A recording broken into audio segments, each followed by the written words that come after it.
Good morning, student. Today we will discuss on antidote part 2. Part 1 का जो video था उसमें हम लोगों ने एंटीडोट के बारे में, उसका क्या इंट्रोडक्शन था, किस तरीके के वो एंटीडोट होते हैं, क्या उनका मोड ऑफ एक्शन था, उनका क्या फार्माकोलॉजिकल यूज़ था और उनका फ्यूचर प्रोस्पेक्टिव क्या है, इसके बारे में हम लोगों ने जाना था। आज के इस वीडियो में हम लोग उसके एक बहुत ही इम्पॉर्टेंट कंपाउंड जो कि एज एंटीडोट यूज़ किया जाता है उसको हम लोग डिस्कस करेंगे।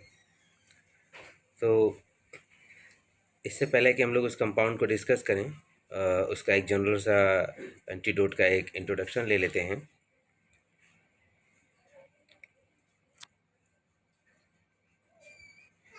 अगर हम एंटीडोट को एक बार रिवाइज करें तो उसमें एंटीडोट वो कंपाउंड होते हैं जो कि पॉइजन या पॉइजनिंग के अगेंस्ट वर्क करते हैं। उनको 3 भागों में बांटा गया था, फिजिकल, केमिकल और फिजियोलॉजिकल। तो मोड ऑफ एक्शन उसका हम लोगों ने उसमें डिस्कस किया था, जिसमें वो कई तरीके से अपना एक्शन शो कर रहे थे।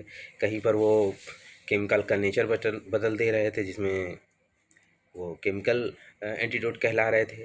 कहीं पर वो उसके एब्जॉर्प्शन को इफ़ेक्ट कर रहे थे, तो वो फिजिकल थे, फिजिकल एंटीडोट के रूप में देखे जा रहे थे।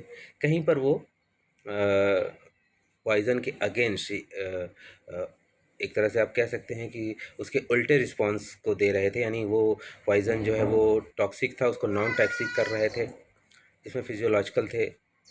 तो कई तरीके के हम लोगों ने उसमें डिस्कस किए थे मैकेनिज्म ऑफ एक्शन। आज के इस वीडियो में हम लोग उस कंपाउंड को रिफ़र करेंगे जो एज एंटीडोट यूज़ करते हैं। तो इसमें सबसे ज़्यादा जो यूज़ होने वाला है वो सोडियम थायोसल्फेट है। थायोसल्फेट के नाम से भी उसको बुलाते हैं हम लोग।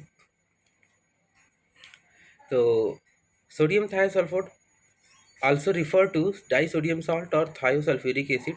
It is an inorganic salt having a chemical formula of Na2H2O3. तो सोडियम थायोसल्फेट का formula Na2H2O3. The salt is available in the pentahydrate and appears in powder form as a white odorless crystal.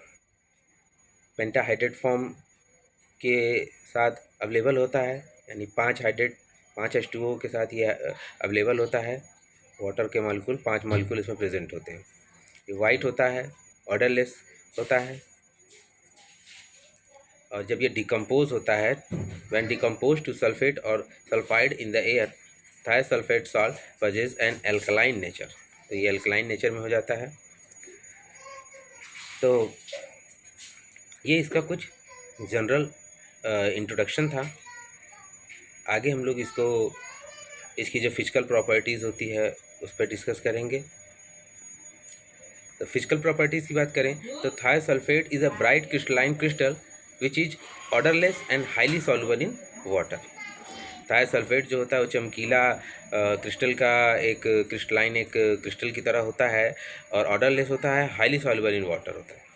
Chemical formula हम लोगों ने देखा था अभी introduction में, लेकिन फिर से एक बार उसको रिवाइज कर लेते हैं कि Na2H2O3 ये इसका फार्मूला है। The solid has a density of about 1.667 gram per ml, ये इसकी डेंसिटी है। Melting point, the substance melts at a room temperature of 48.3 degree Celsius. ये 48.3 डिग्री सेल्सियस टेम्परेचर पे ये मेल्ट हो जाता है। अब इसकी कुछ केमिकल प्रॉपर्टीज़ ऑफ सोडियम बात करें। Solubility, thisulfate is a neutral salt that dissociates in water readily and produces sodium and thiosulfate ion. The substance is also soluble in turpentine oil but insoluble in alcohol. देख सकते हैं Na2H2O3 plus H2O sodium और thiosulphate में dissociate हो जाता है। ये इसकी सबसे पहली प्रॉपर्टी है। Stability.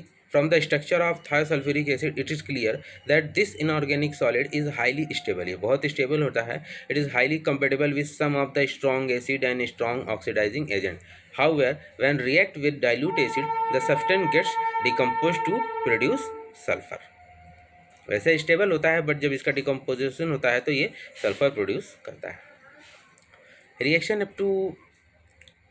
Upon heat, Though thiosulfate is a stable substance under normal condition, however, if some heat is provided, then it decomposes to give sodium polysulfide and sodium sulfate. जब इसको हम लोग हीट करते हैं तो सोडियम पॉलीसल्फाइड या sodium sulphate देता है, जैसा कि हम लोग रिएक्शन में देख सकते हैं। 4Na2H2O3 हीट करने पे जब ये डिकम्पोज होगा तो 3Na2SO4 प्लस Na2S5। इसके बाद रिएक्शन विद डाइल्यूट एसिड, तो when a solid is treated with dilute acid it get decompose to give sulphur plus sulphur dioxide. The reaction below is terms as the clock reaction.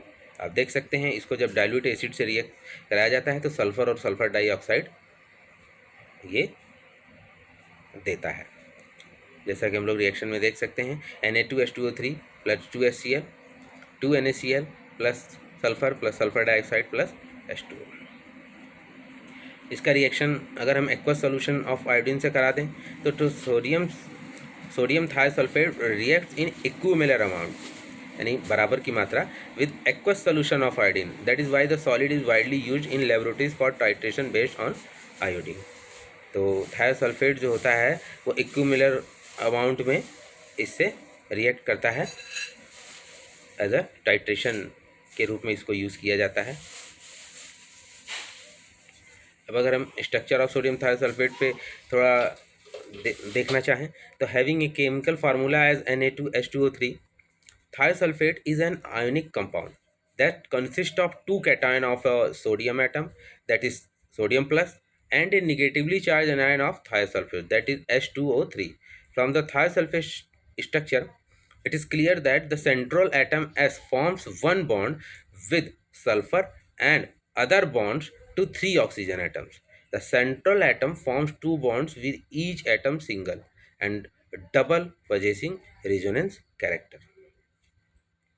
तो sodium thiosulphate के structure के बारे में हम लोगों ने इसमें जाना कि सोडियम इसमें जो सोडियम होता है वो कैटायन के रूप में होता है और थायोसल्फेट जो होता है वो एनायन के रूप में होता है, और दोनों एक दूसरे से रिएक्ट करते हैं और सोडियम थायोसल्फेट का मॉलिक्यूल बनाते हैं।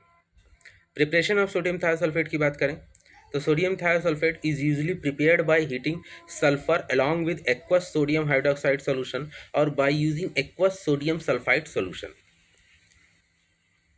तो सल्फर को जब सोडियम हाइड्रोक्साइड सॉल्यूशन के साथ रिएक्ट किया जाता है, कराया जाता है, हीट किया जाता है, तब सोडियम थायोसल्फेट, सोडियम सल्फेट और वाटर इस तरीके से ये निकलता है और सोडियम थायोसल्फेट बनता है।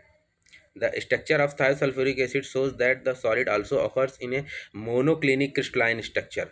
ये monoclinic crystalline structure के रूप में भी अपीयर होता है। Thiosulfate is not a toxic material and thus commonly possesses wide medical application. However, when decomposed, this chemical compound produce toxic sulfur oxide fumes. The fumes formed can cause irritation to skin, eyes and even mucous membrane. वैसे इसका कोई harmful effect नहीं है, लेकिन जब ये decompose होता है तो ये सल्फ़र ऑक्साइड फ्यूम्स रिलीज़ करता है। ये सल्फ़र ऑक्साइड का जो फ्यूम होता है ये स्किन, आइस या म्यूकस मेम्ब्रेन के लिए कुछ हद तक हार्मफुल हो सकता है, अदरवाइज़ ये ज़्यादा हार्मफुल नहीं होता, इसीलिए इसका एप्लीकेशन बहुत है। तो एप्लीकेशन ऑफ थायोसल्फेट अगर हम देखें, due to stable thiosulphate structure the substance is widely use in different field such as gold extraction, photography, medicine and other areas. Photography. This chemical substance is often used as a fixing agent in photography. It helps in dissolving the silver salt from the negatives. यानी photo fixation में इसका सबसे बड़ा use है। Cleansing agent. When dissolved in an enormous quantity of warm water, this chemical substance can be used as a cleansing agent. Cleansing agent के रूप में भी इसको यूज़ कर सकते हैं हम लोग। इंडस्ट्रियल लेवल पे देखें तो thiosulphate is popularly used for the dechlorinating of small water bodies such as aquarium, ponds and so on. This inorganic substance is highly used in the production of patinas. It is widely used in gold extraction from its ores. तो इसको अगर हम लोग industry में देखें तो बहुत ज़्यादा यूज़ है। मेडिकल फील्ड की बात करें तो it is use in pharmaceutical preparation including anionic surfactant helping in dispersion. Additionally, it is crucial antidote to cyanide poisoning. It aids in the treating ringworm plus overcoming the side effect of chemotherapy.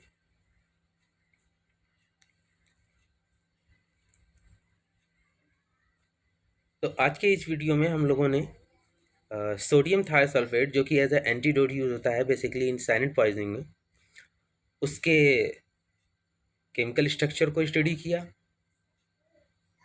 उसकी physical properties, उसके chemical properties को देखा, how we can prepare it, कैसे हम इसको prepare कर सकते हैं, इसको देखा, एंड इसका क्या क्या यूज़ है एक्सेप्ट साइनाइड पॉइजनिंग में एज ए एंटीडोट, उसके हम किन फील्ड में इसको यूज़ कर सकते हैं उसके बारे में हम लोगों ने देखा.